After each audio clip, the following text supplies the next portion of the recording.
책 읽어드립니다. 아름다운 삶, 그리고 마무리.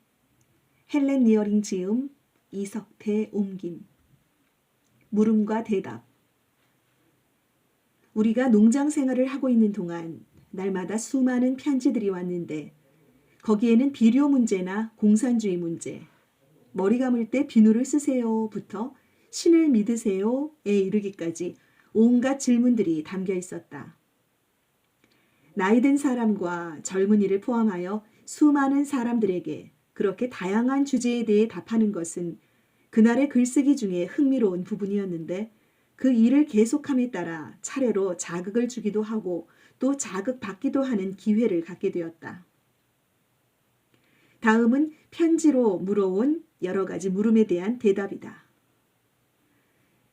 쉽게 갈라서는 요즘 세태에서 우리가 어떻게 결혼 생활을 성숙시키고 변함없는 관계를 유지했는지 1970년 무렵에 질문을 해온 여성에게 나는 이렇게 답변했다. 우리가 언제나 의견이 일치하는 것은 아니지만 나는 그 사람 마음이 움직이는 방식을 알고 있고 그이의 의견과 행동을 존중합니다. 그이도 내게 허용해야 할 것이 있습니다. 우리는 공통 관심사를 가지고 있고 또 서로 다른 관심사가 있습니다. 나는 그 사람의 적성을 존중하고 그이도 마찬가지입니다. 우리는 같이 성장하지만 다양한 방면으로 우리의 날개를 펼쳐갑니다. 나는 음악가로서 예술에 관계된 일이나 그이와 견주면 비중이 가벼운 일에 관심이 있습니다. 나는 그 사람에게 적응을 해야 했고 그 사람도 마찬가지였습니다. 우리는 일을 나누어 했습니다. 나는 집안일을 맡아 꾸려나가고 그이는 농장과 바깥일을 합니다. 그이는 집안일을 돕고 나는 바깥일을 돕습니다. 우리는 호흡이 잘 맞는 팀입니다. 예를 들면 우리의 마지막 돌집을 짓는 공동 작업에서 나는 돌을 고르고 쌓는 일을 했고 그이는 콘크리트를 섞었습니다. 우리는 재산을 따로 관리하고 저마다 자기 통장을 가지고 있으며 우리의 재정 문제를 서로 독립해서 다룹니다. 이따금 우리는 서로 돈을 빌리기도 하고 빌려주기도 하는데 공동의 은행 구자를 가지고 기록하여 1년에 몇 번씩 정산을 합니다. 우리는 성격상 매우 다른 특징을 가지고 있습니다. 그 사람이 흔들림이 없는 사자 성격이라면 나는 이리저리 움직이는 물고기입니다. 어떻든 이 기묘한 쌍은 40년 동안 조화를 이루었습니다. 우리는 계속 같이 갈 것입니다. 우리는 자주 늙음과 건강에 관한 질문을 받았다. 우리는 함께 답장을 썼다. 늙음은 땅과 죽음 사이에서 순환하는 삶의 내리막길을 가는 것입니다. 늙음은 몸의 기력이 떨어지는 분명한 단점과 아울러 많은 장점을 가지고 있습니다. 죽음을 앞둔 사람은 이제 큰 언덕을 넘은 것으로 많든 적든 자신이 할 수 있는 범위 안에서 일을 해왔으며 이제 기대할 수 있는 것은 얼마 없습니다. 인도에서는 삶의 모습을 청년, 가족의 구성원, 철학자, 은둔자의 시기로 나누고 있습니다. 청년기는 어떻게 살아야 하는지를 배우는 학생의 시기입니다. 중년기는 가족의 구성원과 사회적 존재로서의 의무를 포함하여 세속에서 왕성한 활동을 하는 시기입니다. 마지막 단계는 눈에 보이지 않는 세계에 대한 생각과 명상, 은둔과 무집착의 시기입니다. 건강을 위한 우리의 사소한 식사법은 이렇습니다. 음식은 신선해야 하고 유기농법으로 거둔 생산물로 가공되지 않은 것이어야 합니다. 우리는 지나치게 가공한 음식을 피합니다. 당신의 식사법이 이런 방식에 가까울수록 소화기관과 건강에 좋습니다. 마찬가지로 두 사람의 사려 깊은 철학자가 장수하면서 행복하게 살기 위한 필요 조건으로 이런 조언을 주었습니다. 이머당은 생활의 발견에서 행복은 대체로 장의 운동이 어떠냐에 달려있다고 했습니다. 버트란트 러셀은 자서전에서 건강과 장수에 대해 말하면서 하루에 2번씩 빠짐없이 일정한 시간에 똥을 눈 것이 내 행복에 도움을 주었다고 했습니다. 마지막으로 엘버트 허버드가 한 말을 덧붙입니다. 당신이 건강하다면 아마도 행복할 것이고, 그러면 당신이 원하는 것 모두를 가지지는 못했더라도 당신에게 필요한 모든 부를 가진 것이다. 우리가 건강과 장수를 위해 실천에 옮긴 몇몇 지침을 소개합니다. 적극성, 밝은 쪽으로 생각하기, 깨끗한 양심, 바깥일과 깊은 호흡, 금연, 커피와 차를 포함해 술이나 마약을 멀리함, 간소한 식사, 채식주의, 설탕과 소금을 멀리함, 저칼로리와 저지방, 되도록 가공하지 않은 음식물, 이것들은 삶에 활력을 주고 수명을 연장시킬 것입니다. 약, 의사, 병원을 멀리하십시오. 다음은 자신의 생활 방식에 낙담한 어떤 처녀에게 보낸 답신이다.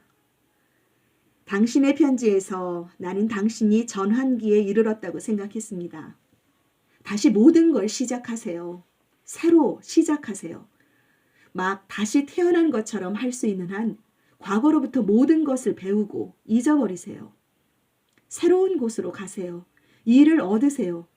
당신이 찾을 수 있는 가장 적성에 잘 맞고 만족스러운 일을요. 규칙을 세우고 꾸준히 그 일을 하세요. 그러면 당신은 자신감을 얻고 당신 자신과 당신이 하는 일에 스스로 책임을 지며 살아가는 법을 배우게 될 것입니다. 어쩌면 당신은 누군가를 돕는 일을 할 수도 있습니다. 그 일은 당신 자신의 골칫거리를 잊게 해줄 것입니다. 당신은 너무나 소중한 존재여서 흐느끼고 자책하며 자기 연민의 시간을 낭비할 수 없습니다.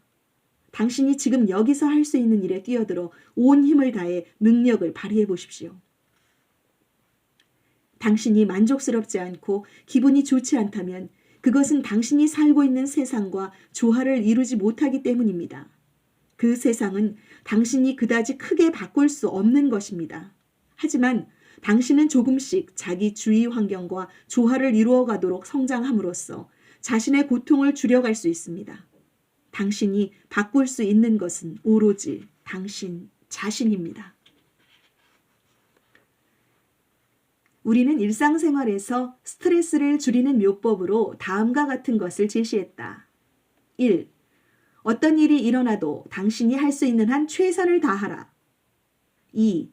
마음의 평정을 유지하라. 3. 당신이 좋아하는 일을 찾아라. 4. 집, 식사, 옷차림을 간소하게 하고 번잡스러움을 피하라. 5. 날마다 자연과 만나고 발밑에 땅을 느껴라. 6. 농장일 또는 산책과 힘든 일을 하면서 몸을 움직여라. 7. 근심을 떨치고 하루하루씩 살아라. 8. 날마다 다른 사람과 무엇인가 나누라. 혼자면 누군가에게 편지를 쓰고 무엇인가 주고 어떤 식으로든 누군가를 도와라. 9. 삶과 세계에 대해 생각해보는 시간을 가져라. 할 수 있는 한 생활에서 유머를 찾아라. 10. 모든 것의 내재해 있는 하나의 생명을 관찰하라. 11. 모든 피조물에 애정을 가져라. 낙심해 있는 어떤 분이 보내온 편지에는 이렇게 답을 했습니다. 충만하고 보람 있는 삶을 누리는 데는 4가지 조건이 있습니다. 첫째는 생존력입니다. 곧 몸을 튼튼히 하고 기력을 보존하며 균형 잡힌 감정과 민감한 마음, 직관력, 분명한 인생관이 있어야 합니다. 둘째는 여러 행동 노선에서 현명한 선택을 하게 하는 지혜입니다. 셋째는 어느 만큼 이 선택에 따라서 살아갈 수 있는가 하는 당신의 한계입니다. 넷째는 자연의 아름다움 속에서 당신이 체험할 수 있는 조화로운 삶에 대한 자극입니다. 의기소침해져 있고 혐오감에 빠져 있는 어떤 분이 보내온 편지에 대한 답장입니다. 당신은 미국의 지배계층이 인심 좋고 이익을 주는 듯이 제공하는 값싸고 풍성한 자극제와 진정제로 당신의 양심을 잠재울 수 있습니다. 당신의 훌륭한 감각을 마비시키고 다른 사람들이 하는 대로 행동하며 말하는 대로 말하고 스스로를 비하하여 밀려오는 물결에 몸을 맡길 수 있습니다.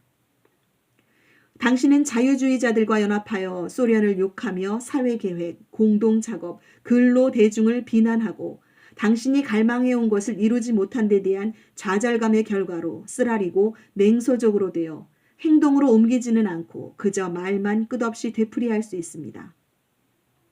인류는 오랫동안 생존해 왔습니다. 과학, 예술, 철학과 수많은 기술에서 인간은 신뢰할 수 있는 많은 부분을 가지고 있습니다. 사람은 성장하고 발전하며 진화할 수 있는 거의 무한한 능력을 지니고 있는 것처럼 보입니다. 그러므로 용기를 내어 미래를 바라보면서 현재에 충실합시다. 건투를 빕니다. 전쟁과 평화에 관한 물음에는 이런 편지를 보냈습니다. 평화를 바라는 사람들에 대해 물어온 당신 편지를 가지고 있습니다. 우리가 곤란을 겪고 있는 기본 문제는 전쟁이 아니라 사과나무에 사과가 열리는 것과 똑같이 전쟁을 낳는 사회 제도의 존재입니다. 전쟁을 없애기 위해 우리는 전쟁을 일으키는 원인을 변화시켜야 합니다. 복지사회의 이념은 매우 오래되고 뿌리 깊은 것입니다. 언제나 전쟁이 있어 왔고 앞으로도 그럴 것이다는 주장이 있습니다. 네이팜탐 따위를 쏘며 전쟁을 하는 한편에서 평화를 얘기하는 존슨의 말을 듣노라면 이상적인 사람은 정치가의 말과 약속을 의심하지 않을 수 없게 됩니다. 한 부자의 물음에 대한 답변입니다. 풍요로움은 그 나름의 장점을 가지고 있습니다. 부족함에 따르는 고통을 없애고 넓은 지평을 열어줍니다.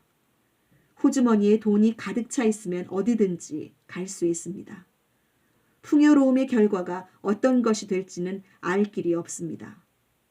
미국을 지배하는 지금 같은 조건 아래에서 강한 사람은 스스로 가치 있는 행위 규범을 만들어 그에 따라 살 수 있습니다. 그것은 가능하기는 하지만 쉽지는 않습니다. 우리가 저마다 훈련이 되고 건설하는 삶을 살면서 도움이 필요한 곳에 손을 빌려주는 데에 달려 있습니다. 대략 그렇습니다.